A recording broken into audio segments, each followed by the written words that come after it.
Hello, I'm Caitlin Van Buren, and normally I work for the Hay Festival and Edinburgh International Book Festival, but things are rather different right now.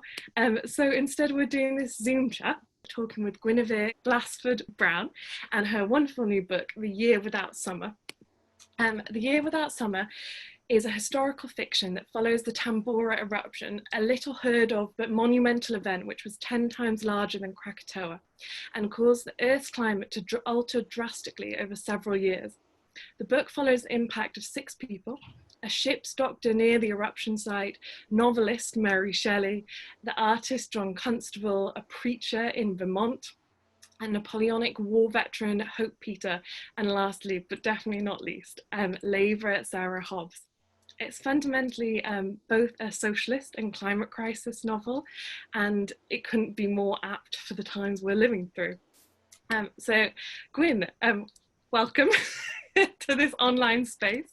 I absolutely loved reading your book. Is there anything else you wanted to say about what the book is about? Yeah, so as you said, it's a story which is based on true events, and it describes the 1815 eruption of Mount Tambora on Sumbawa Island, which is part of the Indonesian Ring of Fire. And it was written as a climate crisis novel. However, I think what it also shows is how an event like that, a global event, can bear down on all of our lives, and something that we're obviously experiencing today. Although the book obviously wasn't written with a pandemic in mind. So yes, what I was trying to do in this is to show how an event like this might bear down on people's lives, and people from very, very different backgrounds and with very, very different experiences. To show how an event like that would affect people quite differently. So, you know, not everybody experiences the same thing at all. Yeah. So I'd just like to introduce as well Catrin Maby. Catrin is a researcher and consultant specialising in energy efficiency in buildings, and we brought her on to talk a little bit more about the climate side of the book in particular. So I know you had your first question for Gwyn. Thanks, Caitlin. Yeah, Gwyn, I'm really interested in the environmental impact. I had no idea that there was such a massive environmental impact from volcanoes. Tell us more about how far it went. What was the impact? What was the spread of it? How long did it last? Yeah, I mean, the link between a volcanic eruption and climate change wasn't fully understood until the 20th century, yeah. And really into the science around nuclear winters. And we've got Professor Clive Oppenheimer really to thank for his work, particularly on Tambora, for really opening up that kind of the wider story in terms of its impact. So it was a catastrophic event, absolutely without precedent in modern times. It was 10 times the size of Krakatoa. Now, everybody's heard of Krakatoa, but very few people seem to have heard of the Tambora eruption. And it measured a 7 on the volcanic explosivity index. And by contrast, Krakatoa was a 6, and each point of that is a magnitude of 10 times larger. So global temperatures fell in 1816 by about 0.5 degree Celsius, and in the Northern Hemisphere by about 1 or 2 degrees Celsius. And in the summer in Britain of that year by about 4 degrees Celsius. So, you know, 0.5 degree Celsius in global temperatures fall, you know, that doesn't seem like very much, but I think as we're beginning to understand today, is that it only takes these very small shifts in temperature, in global temperature, to sort of trigger all these kind of cascading events that we're still trying to grapple with in terms of, you know, their understanding their longer term impact. Now it's thought that the effects were felt most acutely in 1816, so that and led to the Year Without Summer. So that's in the historical record. But there were, you know, it did continue to sort of throw a longer shadow than that. So the effects were felt in 1817, 1818, and are thought to be, you know, what sort of goes on to trigger the unrest around Peterloo, for example, in 1819. In terms of the event itself, 12,000 people were killed immediately on Sumbawa Island. It was absolutely devastating to the island. and 80 to 100,000 people died in the following weeks of either starvation or disease. It's thought that 4,000 feet were lost from the summit of the mountain, leaving a crater which was 3,000 feet deep and 4 miles across. So it gives you some indication of just how much material was thrown up into the atmosphere. In terms of its wider effects, it's thought to have triggered famine in China, the failure of the monsoon season in India, which then triggers a cholera epidemic, which then tracks westward, killing millions over the following years. In Northern Europe, there were weeks of incessant rain, 130 days of rain between April and September. Harvests failed, the widespread floods, and Mary Shelley is on the edge of this. So that's one of the things that the story goes on to explore. But as we understand now, climate change doesn't mean the same thing for everybody. In so different areas experience different things. And in North America, I mean, there were temperatures fell there. So there were severe frosts in June and in August and snowfall in August. But they also experienced a period of prolonged drought and then wildfires. So quite different to what was being experienced in Northern Europe. It's now known as Europe's last subsistence crisis, but in America it triggered a wave of migration westwards. So one of the characters, who's a fictional character, the novel brings together real life characters and fictional characters, but the character in North America, who's a preacher, a Wesleyan preacher called Charles Whitlock, in Vermont, he's witness to this the start of this migration out of Vermont and westwards. So really, that's what the novel's trying to do. Really, is it at once a very local story, but then is also is opening up this much larger global story as well. But actually, with global impacts. Yes, no, absolutely. Every part of the world almost. Yes, it did. Incredible. Yeah. Incredible. How did you come to write about Tambora in particular? What was it about Tambora that made you decide that this was the story you wanted to tell? The novel is always really interesting at the beginning of any novel, really, sort of feeling your way towards something. And really the idea came from two directions, two main directions, but it also kind of connected to something in me as well, so my own story, which was something I wasn't expecting. So first of all, I thought I wanted to write something about Peterloo, which I alluded to already in 1819, but I was interested more in thinking about whether or not, because obviously we know Peterloo happened in Manchester, but I was interested in knowing whether or not there had been anything in the area where I live. So what was the wider story of Peterloo? That's what I was interested in telling.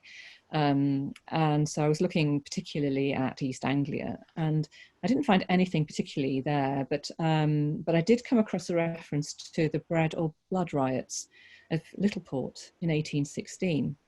And I thought, well, I'd heard of the Littleport riots because it's just up the road from where I live. I live in the Fens now. I'm from the north, but I now live on the edge of the Fens. And so I thought, oh, that's interesting. And then as part of that, I came across the reference for the first time to the Tambora eruption as being a trigger to the Littleport riots. And yet the Littleport riots can absolutely be understood as a precursor to Peterloo. And then at the same time, I'd read Amitav Ghosh's The Great Derangement, which was published in 2016. So Amitav Ghosh is a novelist, but this is a work of nonfiction. And in it, he really takes novelists to task for not dealing with what he says, is the most critical issue of our time, which is climate change. This is why are so few novelists writing about climate change. So that was very much in my mind as well. So those two things really seem to connect in a very sort of kind of like a very immediate way. And then as I started reading around that, I thought, oh, well, actually, I don't think I want to be writing about Peterloo. I'm far more interested in the local story here.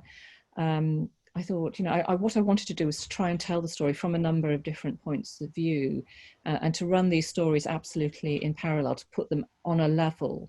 So I thought, I'd tell the story of a Littleport rioter. So that's where the Sarah Hobbs character came from. So she's based on one of the Littleport rioters. But I was interested in sort of thinking about it, from another direction as well. So who could tell the story of what was happening in the rural economy from another direction? So not a farmer.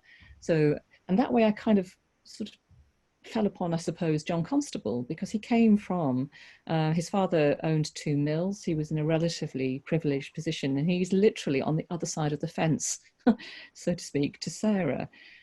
And so I saw the book very much in terms of these kind of not quite opposites, but these pairings of characters, I think, which can open up the story in another direction. And I used to work at the University of Essex in Wivenhoe Park, and the first commission that Constable received in 1816 was to paint Wivenhoe Park. And it's interesting because, you know, all those years ago when I was on my lunch, I used to walk around the lake that he painted, thinking about John Constable painting that lake.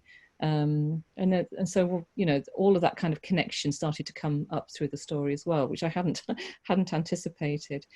But here, you know, I mean, I'm in the fens are almost certainly going to flood again because of climate change.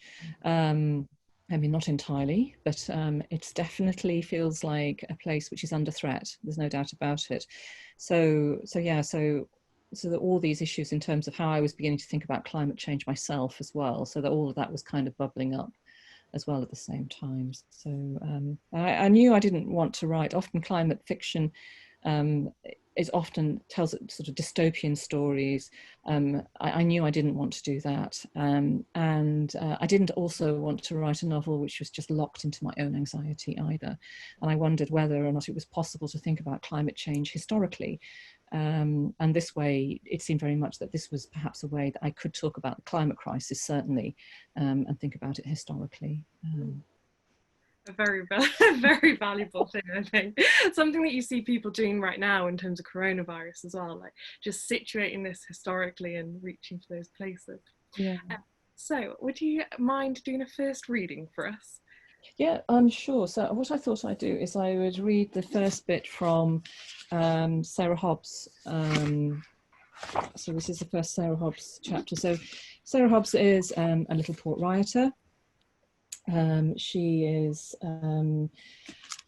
she's not given an age actually, but she's somewhere between the age of 14 and 16. And oh wow, I never imagined her that young. Yeah. Wow. Yeah, so she's quite young. So the rural economy at this time is changing absolutely. It's a time of rapid enclosure. It's the end of the Napoleonic Wars in Britain. So the Napoleonic Wars had finished the year before in 1815. The country was crippled financially. The newspapers are full of those stories. There's a lot of parallels with today, actually. The story, you know, the newspapers then were full of both that and also a royal wedding.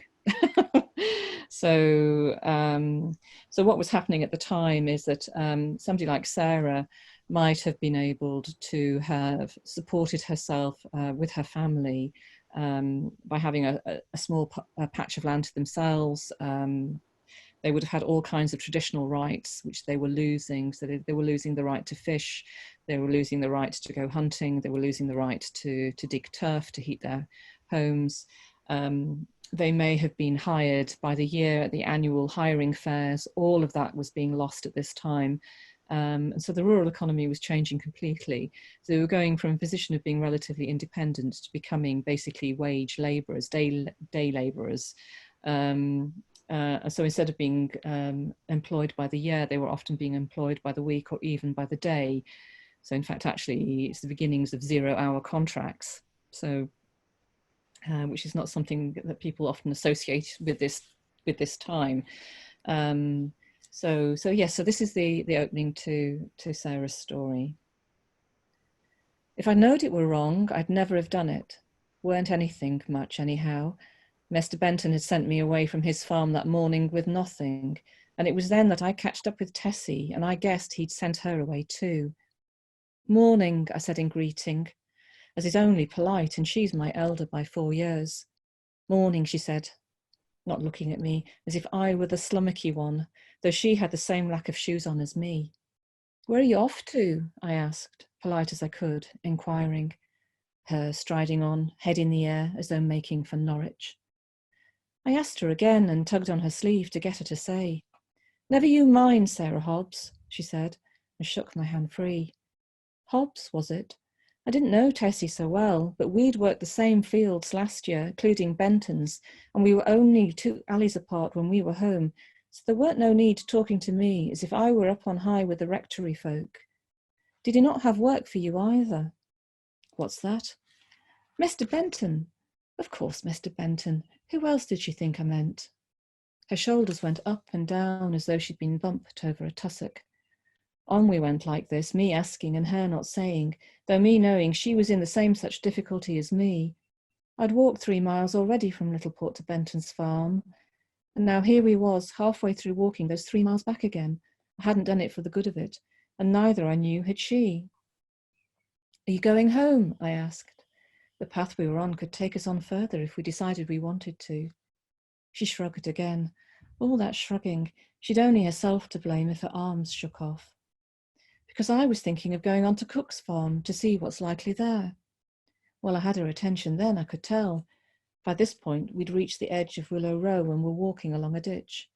I noticed the sparrowgrass they'd planted alongside was shrunk up as if shy of the light, as if it changed its mind and had turned its way back to the earth again. The thought of no sparrowgrass was a miserable thing. It weren't the only miserable sight. A mizzling rain had started, cold as frost. Thank you so much. That was lovely.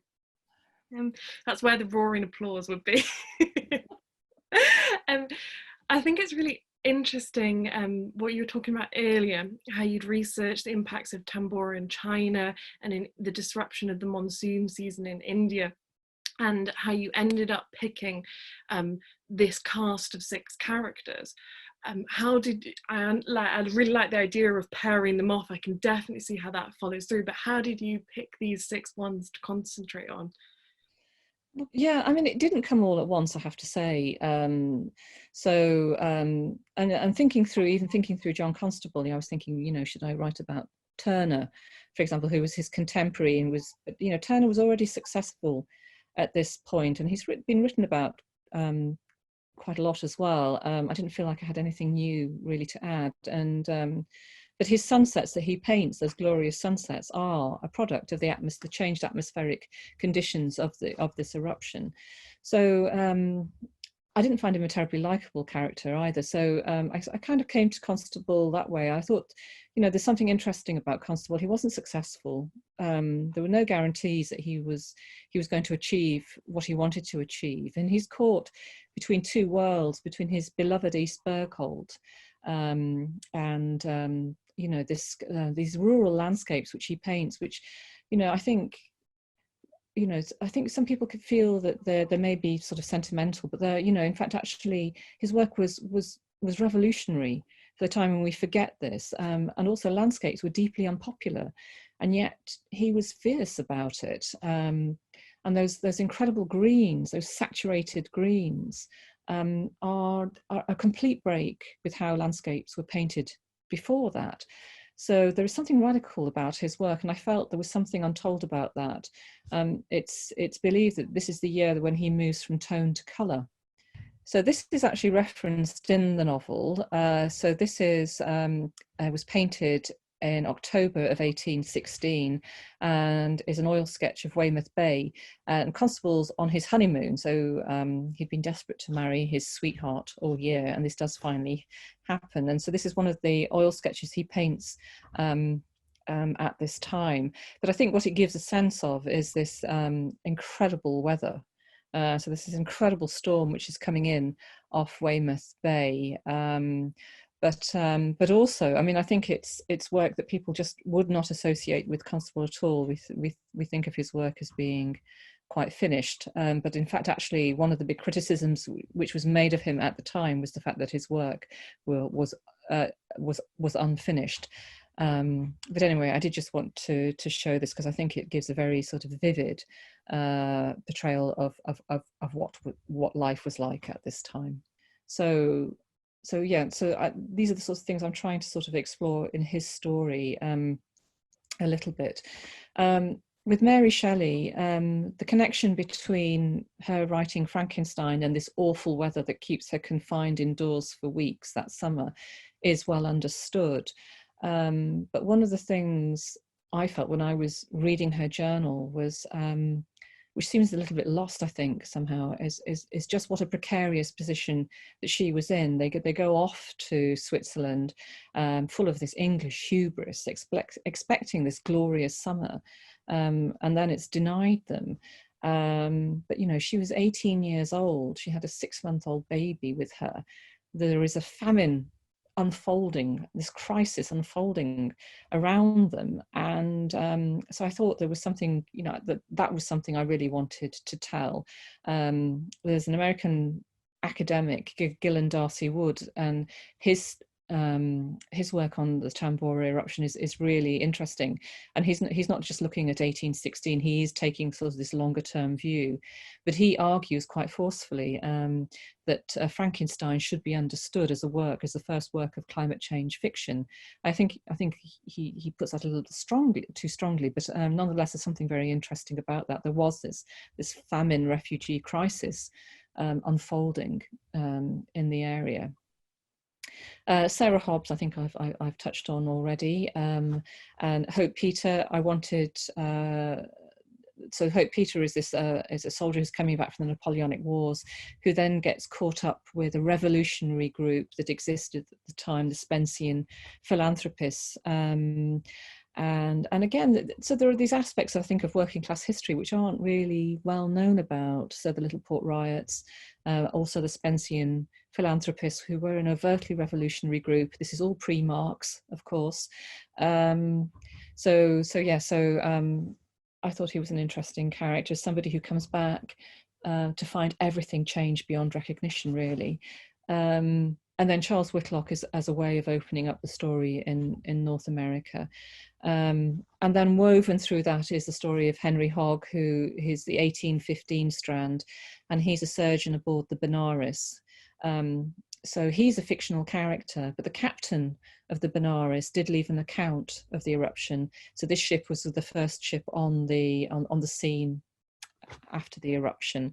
So they set sail expecting pirates because they'd heard all these noises. So they set sail expecting pirates, and then found themselves in the immediate aftermath of this eruption, woefully unprepared. So his story is threaded through the rest of the novel as a way of keeping the eruption present in the mind of the reader.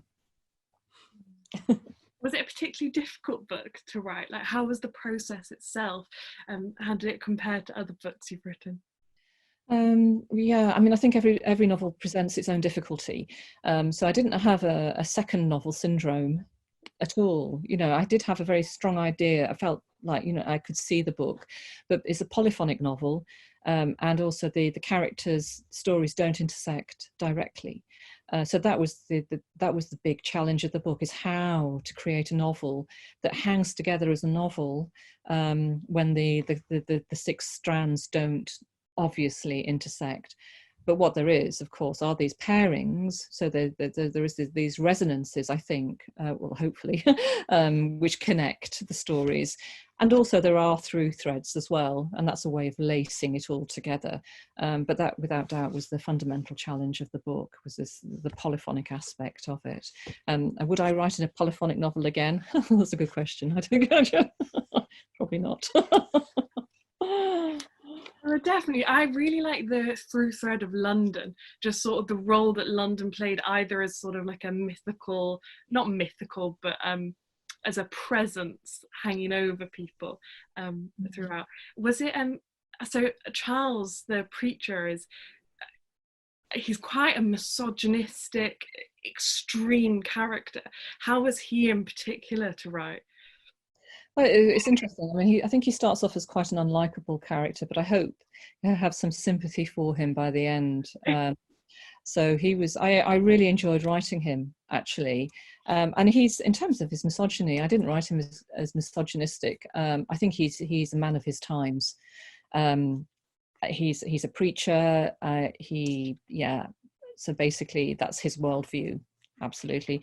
But as part of the book, I was awarded a 6-week fellowship at the MacDowell Colony, and as part of that, so that took me off to New Hampshire, to Peterborough in New Hampshire, and I went to a local archive there, and which was just like a treasure trove, really. And I was looking for references of 1816.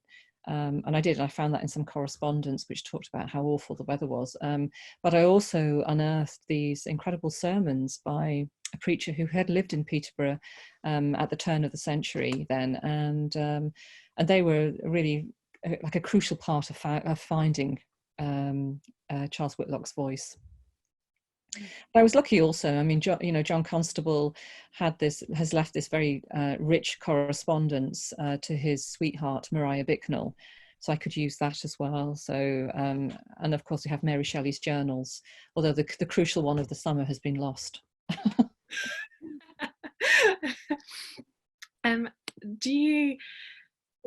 What parallels do you think there are? Because it really reframed the way I was thinking about Frankenstein. I'd never, I knew it was bad weather, but thinking of it as being written in the middle of an environmental catastrophe, and thinking of Napoleonic Wars and then leading up to the Peterloo Massacre as being fundamentally a time that was incredibly impacted by environmental change. What parallels have you, and do you think it is useful for us to draw between those times and between our present social and environmental situation?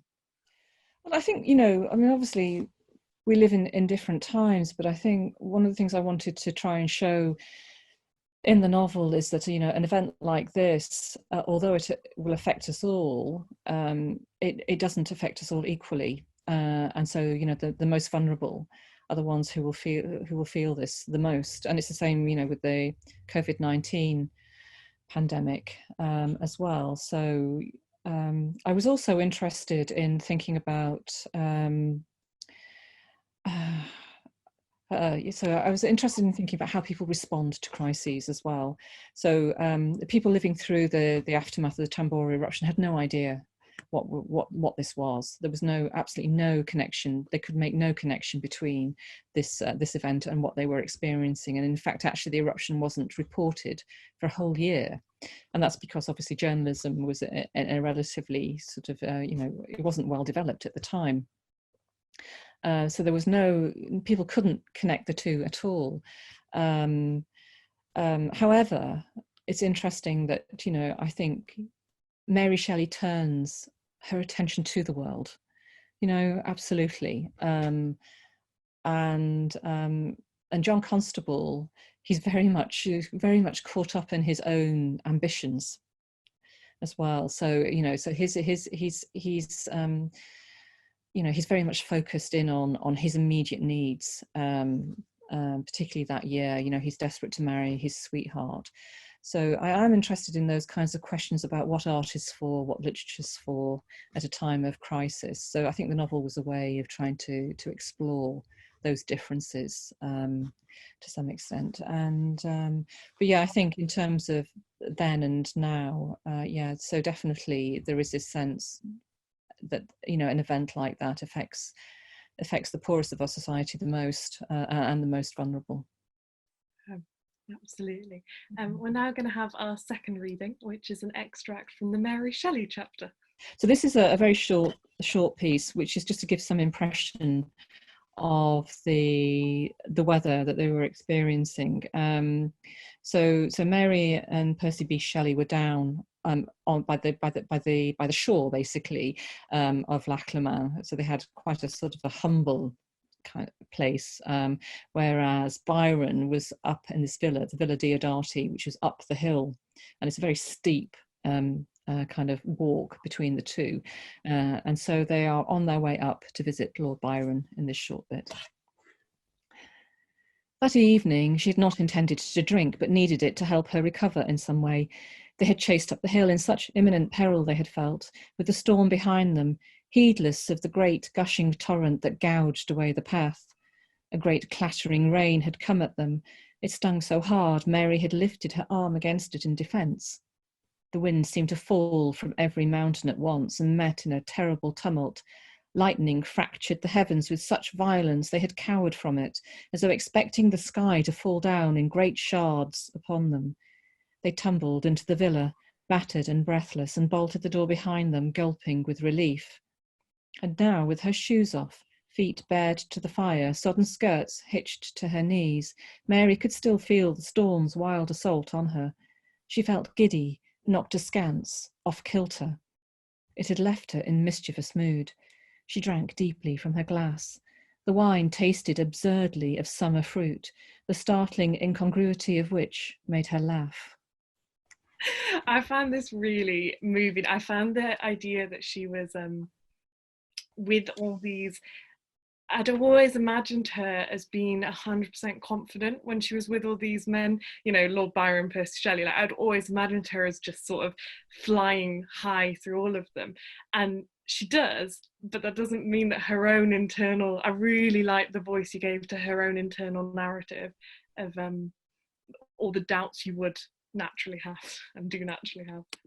Yeah, I mean, she describes this year as the year when she moves from childhood into adult life. So this is a very brief remark that she makes about that year. And so I was trying to think about what that meant. And really to capture that hubris, which obviously then just sort of falls through her fingers, actually. So yes. I wanted to bring Catrin in a bit more to talk about the environment, as we have been doing. But over to you, Catrin. Thank you. Gwyn, yeah, I mean, those of us who work in the field of energy sustainability, we've been aware a long time of issues like fuel poverty, energy poverty, not having access to energy, or not to affordable energy, or not being able to keep warm enough at home. But the debate has shifted, interestingly, in recent years, from really just talking about climate change on the one hand and those social issues separately, to talking about social justice in the energy transition. And that's becoming much more mainstream to look at it that way. And that recognises social impacts both of climate change, but also of the things we might try and do to mitigate it. So, you know, who does that burden fall upon? Do you see the potential for climate change fiction to contribute to that debate and to people's awareness and understanding? Oh yeah, no, I absolutely. I mean, for me, you know, it matters to produce work that sort of faces the world. You know, I felt that with my first novel, and absolutely with my second novel. And I think, you know, at a time of rising populism and sort of the dismissal of facts and evidence and those kinds of things, that I think fiction can play a part in helping to return us, ironically, to fact. Well, I hope so, anyway. You know, I think it's interesting. You know, Brexit polarized us so much, and you know what Brexit and I think climate change denial have. They seem to come from the same root, really, and it feels, for people who are arguing against that, I think we felt quite defensive and on the back foot, because what Brexit was it made an appeal very successfully at an emotional level. Well, you see, I think fiction can do that. I think fiction is able to do that too. So I think fiction can help, I hope, return the reader to fact. I do see fiction as a way to push back. And I see writing as a radical act. I think it's easy to lose sight of that, but I've certainly felt that more and more as I write. So I do see it as a way to push back, and I think that really matters. But then, you know, I mean, a novel, what's a novel? A novel for me is somewhere to think. And I saw this as a way to think about climate and climate change, climate crisis in a different way. And I hope in you know, hopefully in an interesting way as well, you know, because I think it does open up characters that we thought we understood, like John Constable and Mary Shelley, and it's a way of looking at them again. So yeah. Interesting, isn't it? Yeah, because with the virus pandemic that we're facing now, It's interesting. Christina Figueres talked about it this morning. I know you've referred to her before, and she was pointing out how, you know, how thoroughly and comprehensively we can react to a very immediate threat, and how difficult it is for us to stretch our imaginations to deal with the slightly remoter threat of climate change. But the volcano eruption you're describing is somewhere in between the two, isn't it? Yeah, How people can make that connection. It was quite immediate in terms of timing, the terrible secondary impacts as well as the impacts on the people around the volcano. But did people understand the connection? And can that teach us anything about how we make those connections today, do you think? Well, people didn't understand the connection then, but I think, you know, we live in such fast-moving times. We were talking about it earlier about, you know, Michael Gove saying, you know, at the time of Brexit, that, you know, Britain had enough of experts. So I can't imagine him saying that today in this context, or that it would land well either. You know, and I think, you know, our politics do polarize us. Brexit polarized us, and that felt like a really difficult place to recover from. But what COVID-19 has shown us is that, because I think we lost sight of our common humanity and what it is that connects us in this. But I think COVID-19 has changed all that. And I think what is heartening is, you know, you think about all of the mutual aid support groups which have sprung up pretty much overnight, the number of people who volunteered to help, all these kinds of expressions of help, I think, and I think that's very powerful, and that's exactly something which we can carry forwards. So that'll be the challenge, is how we carry that forwards in the future. And obviously we're all very much caught up with what's happening now, but you know, there will come a time when we're through this. And I think fundamentally it will have changed an awful lot of people and about what they think and what matters to them in life. And then the challenge, obviously, for us, really, in terms of thinking about the climate, is how we then, you know, we build on that. But I think it's entirely possible to do so. And I think, you know, statements of Britain has had enough of experts belongs to the past, and thankfully so. I hope you're right, Gwyn. And meanwhile, writers like you, certainly you are reaching out, I think, and reaching people through their imaginations in a way that sometimes just the stark, you know, facts, not put in a work of fiction, are much harder for people to digest. So, yeah, wonderful. That is the loveliest note to end on. It's wonderful to think about unity and what we can take from this, and would advise everyone to go out and buy this book. I really, really enjoyed it. So thank you so much, Catrin, and of course thank you, Gwyn. That was a wonderful chat. Thank you. Thank you very much. Not at all.